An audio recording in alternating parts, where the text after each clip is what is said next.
Well, what is going on, everyone? Welcome back to Kitchen Table TCG. My name is Louie. I hope you're having yourself a fantastic day. We have been doing a lot of Sorcery box openings and hanging out with the active Sorcery community. And what that has led is in the chat to some people who come from Magic asking this question: what is Sorcery Contested Realm? They see it on the channel. So what I thought I would do is walk through you guys what I do in store when somebody asks me what is Sorcery. We're going to pretend that you don't know anything about the game. We're going to get into it and talk about what is this amazing trading card game. First and foremost, let's talk about the products. This is one of the greatest products ever made for TCGs. This is the 4 elements pre-constructed deck set. And if you're getting into the game, this is the perfect opportunity to get in. We'll take a look at that. Those are $40, and we do have those up on the website at gamegrove.gg. And then we do have some packs, and we'll take a look at what a pack is of Sorcery while we're going through and showing you all about the game. Now, as we go over to the play field over here, it's very important to know that Sorcery is played on a grid. I really feel like it feels a lot like chess meets Magic the Gathering, and that is how I share and talk about Sorcery. And what I tell people is that Sorcery is chess plus Magic the Gathering played out on an amazing grid with a lot of really cool mechanics. So let's take a look at what this looks like and take a look at those starter decks so you can see what it may look like to get into the game. So first and foremost, this is the grid that you play Sorcery on. It's a grid of 20 squares. It is 5 by 4, and your avatar is going to start right here, and your opponent's avatar is going to start right there. Let's talk about what an avatar is. Your avatar is outside of your deck. Now, the biggest thing about Sorcery, one of the coolest things is that you have 2 different decks. You have a set of your cards that are basically your land cards and a set of your cards that is basically your spell book. And now this is the 4 elements. You've got earth, you've got water, you've got fire, and you've got air. And in this, you also get some tokens as well as a booster pack that we can go through when we open that up, and a little rule deck as well. So first and foremost, you need to know that your deck has 3 components. You're going to have an avatar as well as your sites, which are your lands basically for Magic the Gathering, as well as your spell book. And let's take a look at this amazing, I love these precons. I think they're just so well put together. This is your avatar here for the air. It is the Spark Mage. So your Spark Mage is going to start right there, and it represents your life total and your health and everything. And we're going to get into like a how to play. You can check out some other channels. There's some awesome Sorcery channels like Wizard's Den that will get more into the how to play, but I'm just going to give you a brief overview. This is your spell book. So each turn you can draw from your spell book or from your atlas. So each turn you get the opportunity to draw a spell or a site. And then each turn, most of the avatars or all the avatars have an ability to tap to play or draw the site, which goes here.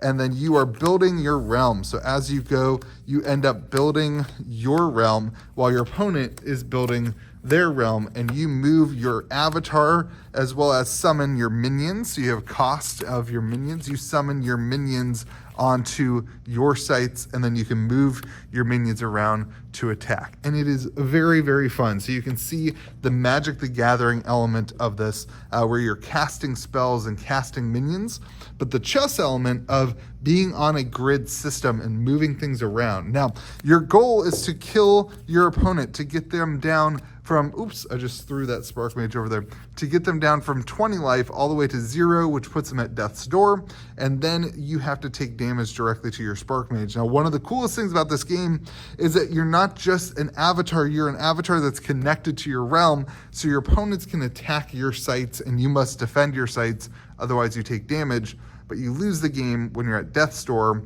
or 0 life, and then your opponent hits you directly. So let's get into some of the things that makes it a little bit different than Magic. While we're opening up this booster pack, it'll give you a great example. When you open up a booster pack of Sorcery, which is an amazingly fun experience, first and foremost, you're not going to get a foil in every pack, but you are going to get 3 exceptionals. Now, your exceptional rarity is more in line with like a Magic the Gathering uncommon. And in a pack, you're going to get 3 of those. 1, 2, and 3. And oh my gosh, are you freaking kidding me? That's amazing. There are expensive cards. This was not planned. That's a very expensive card, the Philosopher's Stone. We'll get into that in a second. But your exceptionals, you can have 3 of each exceptional in your deck. So I can have 3 Windsilts in my deck. You can also have ordinaries. You can have 4 of each ordinary in your deck. So this is the common rarity is ordinary. The exceptional rarity is your uncommon. Then your rare is an elite. And then I just pulled a unique in the Philosopher's Stone, which is super funny for anybody who knows about sorcery. That's amazing. And you can have 2 elites in your deck, 2 of each elite, and then uniques are limited to 1. And this is one of the things I love about sorcery is they have built an incredible amount of collectability into the game.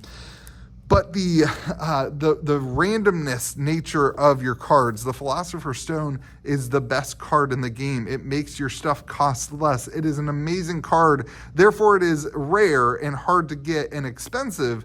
But if you don't have it, it's not that big of a deal because you can only run 1 of these in your deck of 40 cards, which I love that mechanic. I love that the expensive cards, the really good cards, aren't played outside of the deck. You don't need them in every single game. You may play 5 games and never hit this Philosopher's Stone. This card cannot be the root of your deck. It cannot be the main part of your deck. And that's one of the best things about this game, I think. They built collectability into it, but the collectability is not required to actually playing the game. You can buy a deck for pretty cheap and have all the fun you can have for not super expensive. But then if you want to get into the more expensive stuff, or if you want to get really lucky and pull it, you can also do that. So now I want to go into a little bit more of the nitty gritty of it. That's the overall of the game. But some of the other really cool stuff of the game is that they want you to be telling the story. So while there's no anime or story structure to the game, it is very reminiscent of high fantasy art style. All the cards are hand-painted artwork, which is really, really cool. A lot of people talk about that kind of stuff. Obviously, very beautiful cards. Sling Pixie is one of my favorite. But there is no lore to sorcery. You tell the game of sorcery.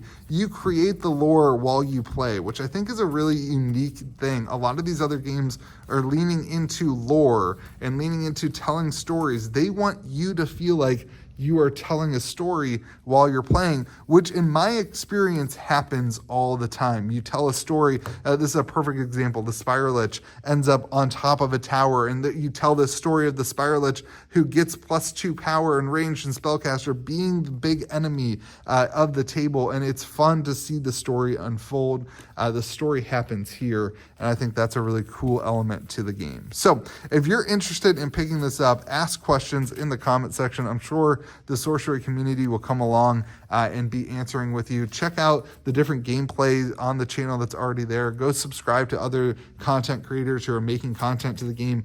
Dig in, because this is by far, in my opinion, the most beautiful TCG on the market. The artwork is absolutely gorgeous, but don't lose yourself in the artwork or the collectability or the rarity or the expense of the cards, because the gameplay is so much fun. It is so much fun to move around and to attack and to defend and to play this chess style game with cards. So let me know what you think in the comment section. What did I miss about sorcery? If you love this game, tell people in the comment section what you missed. And of course, if you are local to the Taze Valley area and you want to ever learn how to play sorcery, we're always teaching people. We've been trying to play on Friday nights and getting a little bit of a group and a community together. It has been so much fun to hang out and to learn. Check out the other content on the channel for some gameplay footage and take a look at this. And if you are interested in picking up a pre-constructed deck, I do have those over at gamegrove.gg, as well as some of the play mats and that kind of thing. We are gearing up and getting excited for Arthurian Legends, which launches later this year, and I think that's going to bring a ton of people into the game now that product hopefully will be more readily available and that kind of thing.